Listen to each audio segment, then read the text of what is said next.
Stiamo partendo da San Xurxo, ecco qua la chiesa, e oggi andiamo a Redondela dove ci ricongiungeremo col cammino portoghese dell'interior.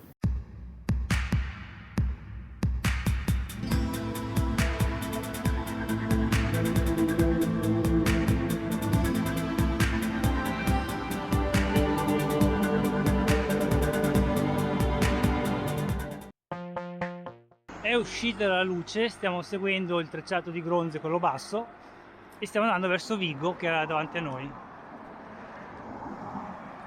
Più avanti scendiamo in spiaggia, via, facciamola questa cosa del pucciapiedi nell'oceano. Manderemo avanti Giulia a farlo. Oh, camminiamo ancora un po' lungo le spiagge, però sono le ultime perché poi ci addentriamo nell'interno. E quelle sono le pellegrine che ieri mentre mangiavamo eravamo seduti a tavola a ispezionarsi i piedi, proprio una cosa finissima. Questa qui è la villa romana di Toralla, quello che ne rimane, sono un po' di fondamenta là.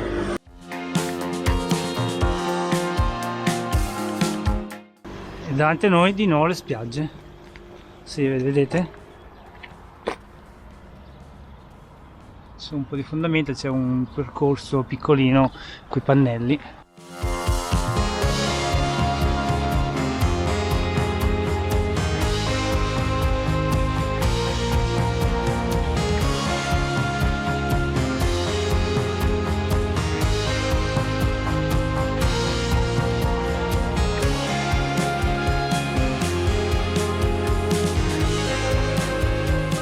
Va bene, ora o mai più si va a pucciare i piedini nell'oceano, anche perché è l'ultimo pezzo di oceano che vediamo. Sono le 8 di mattina, sarà un'esperienza corroborante per le nostre estremità. Guardate, abbiamo la spiaggia tutta per noi, yeah, tutta per noi. Il sole sta salendo e ora pucciamo il piedino. Poi finisco in acqua. Yeah. Che devo alzare un po' i pantaloncini perché... Oh, è fresca. Com'è? È fresca ed è bella. Sì, ecco, magari a fine di una tappa è stato ancora meglio, non Qualche all'inizio. diluvio. Ah, fantastico. No, c'è una persona che nuota in mare, però la muta, vedete? No, c'è un bel frescolino. Bel frescolino. Abbiamo lasciato la sorella a guardia degli zaini. Lei non ha voluto venire. Non è voluta venire. No, bello, dai. Aspetta, faccio un altro giro. Si fa un altro giro. Sorella sta in serrata, per cui un pochino sulla spiaggia e poi riprendiamo il cammino.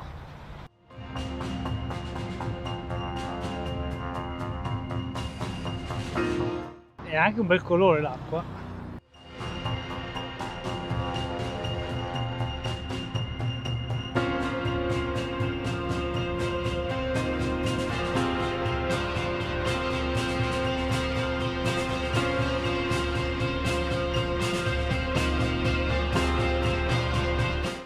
Stanno montando le tribune e il percorso per le gare di skate a Vigo.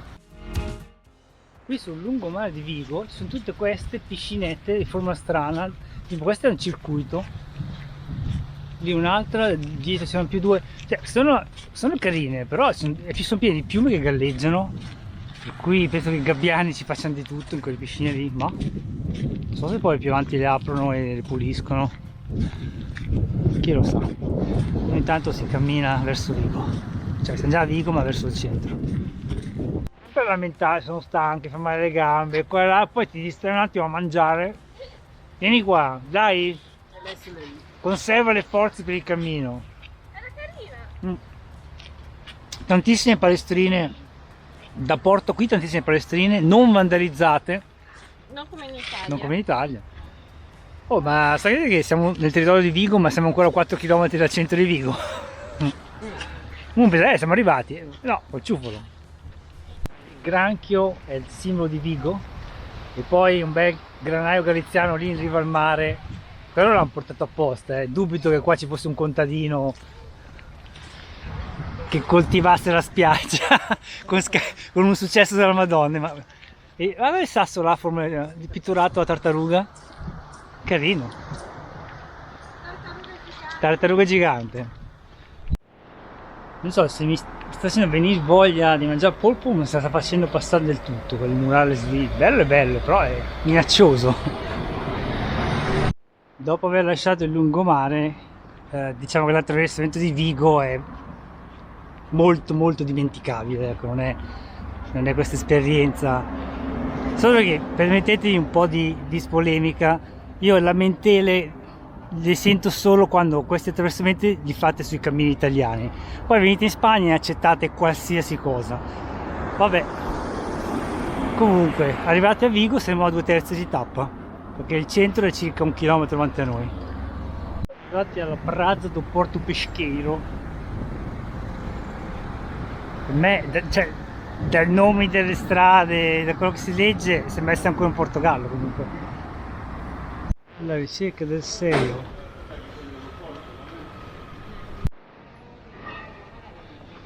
Vediamo un po'.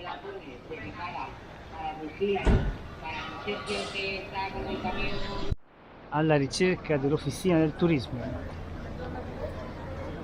C'è questa grande piazza. L'interminabile uscita da Vigo in salita. Siamo all'ombra, ma più avanti pare che ci aspetti un tratto nel bosco, vediamo se è vero.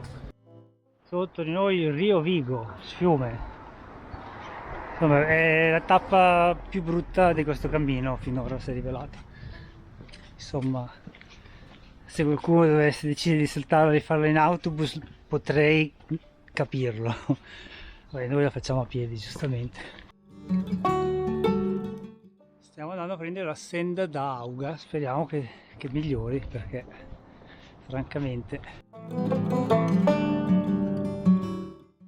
Redondela dovrebbe essere dove c'è quel ponte sospeso là in fondo, per cui adesso noi seguiremo tutto il costone, adesso si spierà all'ombra a quanto pare, e poi scenderemo giù, prenderemo il ponte e saremo a Redondela. Il fiume che da Vigo penetra all'interno sembra quasi formi un fiordo. Va bene, dall'alto Vigo non è poi così brutta, ma da vicino non fatemi parlare, non fatemi parlare.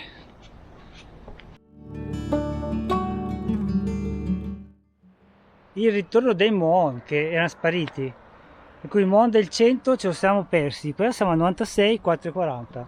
Non è come a Lugo che c'è un monumento enorme, imperdibile per i 100 km. Qui al massimo c'è la spazzatura del 100, non lo so, bellissima tappa, per cui se c'è il Mon dei 100 km è giù da qualche parte a Vigo, ma non è particolarmente segnalato. Qui siamo finalmente sulla senda de Auga. Non so se è la corruzione ispano-portoghese locale di Agua, ma l'importante è che sia all'ombra più che altro. Oh, finalmente una parte un po' più gradevole della tappa, che fino ad ora è stata abbastanza deludente. Un canaletto d'acqua gorgogliante, perché qui è segnalata una fonte un poco più avanti, però noi l'acqua ce l'abbiamo, per cui non ci serve fare la direzione. Ecco, adesso i Moon penso siano tornati in modo regolare. Wow, arriva un fresco da questa cascatella, è l'unico tratto carino di tutta la tappa, diciamo, spiaggia esclusa, è questo, però è un po' poco per giustificare questa tappa.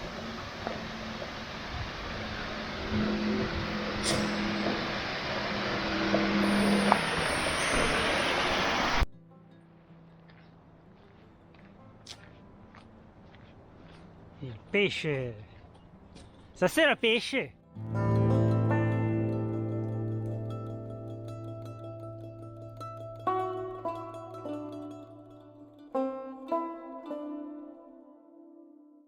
E siccome siamo entrati nei 100 km, quelli che bastano per avere la Compostela, abbiamo già trovato i primi col trasporto bagagli.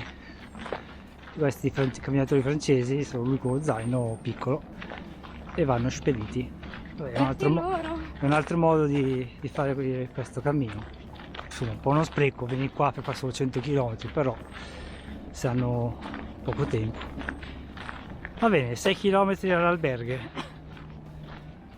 Quindi avremo ancora 2 km e mezzo qui su questo piacevole sentiero in piano nel bosco, e poi dopo si sbuca sullo sfaldo e c'è una discesa vertiginosa in mezzo al traffico che ci porterà giù a Redondela, in mezzo al traffico soprattutto. Il ponte sospeso che avevamo visto da lontano, no, in realtà Redondela non è di lì ma è qua sotto, per cui il ponte poi lo attraverseremo domani sulla prossima tappa, un ponte più piccolino mi pare, sì. Là il fiume che si perde in lontananza, sembra un fiordo norvegese senza i salmoni appesi a essiccare, però. Un po' di eucalipti galiziani dopo quelli portoghesi. Dovrebbe essere quasi finita la senda de Auga, viene a dire agua. Sono delle isolette là in mezzo alla foce. Ormai siamo vicini a Redondela.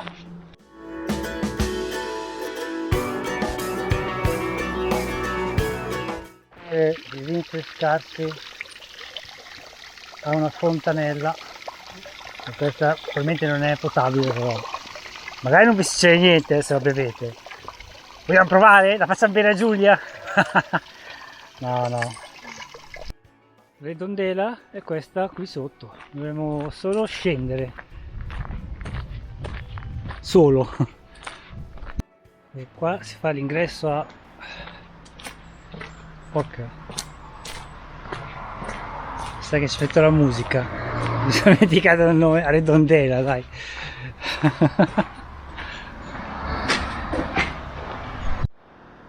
Redondela.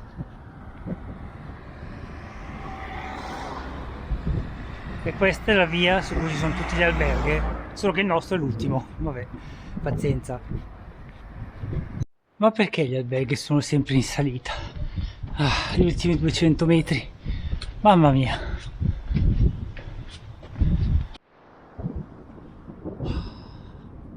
Sempre l'alberghe a Vola Regina di Redondela. Questa è la sala dove si può mangiare, cioè sono le vending machine, caffè, e di lì c'è un altro bagno, qui una camerata da 8, sopra c'è la camerata da 24 dove siamo noi, c'è la cucina, poi c'è la piastra in induzione, ma poi c'è tutto il resto, c'è piatti e tutto. Ho visto che qua c'erano anche dei condimenti. Cos'è? Sì, è un olio di girasole, c'è il sale, qualche condimento, per cui non è che dovete proprio comprare tutto lì. Poi c'è un bel frigorifero e qui c'è la lavadora e la secadora, ovviamente a pagamento, e là se volete lavare a mano. Per estendere c'è poco spazio, per cui adesso faremo la secadora.